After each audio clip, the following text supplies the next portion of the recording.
The profession of voice acting is often overlooked compared to their on-screen counterparts, but the industry is growing at an astonishing rate of 9% per year according to recent studies.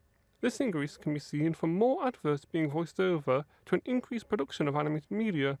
Video games, movies, shows, and all of those require more voiceover work, and even live action productions may sometimes require voice actors in order to dub over the original audio in a different language depending on the country it's being broadcast in.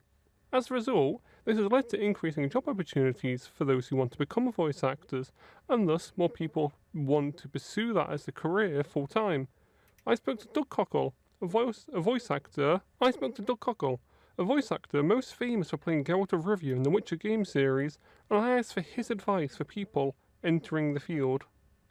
I always like to say, if you don't already, get some actor training. Having a nice voice, having a good voice is cool, it's great, and that may serve you very well, but it's called voice acting for a reason.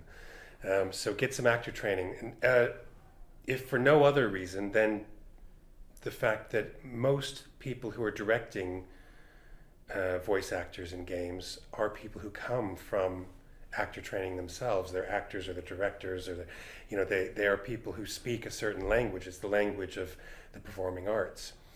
So there's certain vocabulary that you develop through training that if you don't have it, you could still probably understand it, get it, but it's just better if you really understand what it means. I also spoke to the several cast members of Baldur's Gate 3 and asked how they found the voice for their character. But so you're already given some kind of interpretation, vocally and physically, and then it's just an instinctive thing that then gets tweaked when you arrive. But most of the time, it was incredibly. The direction was just nudging here and there. They were very free and allowed us, I think, to be so creative. Because when we all started this, we weren't allowed to know what it was. So we were literally, in a sense, acting in the dark. We were given enough information about our characters. When I started this, way back when, we weren't allowed to know it was NDAs, etc., and then we were told sort of much later into the thing. But it's testimony to how well they guided us and knew exactly what they were after, given the brief they were given. And as I speak here now, there is an ongoing voice actor strike by the SAG-AFTRA union, who are fighting to prevent generative AI from taking their voices, and by proxy, their jobs.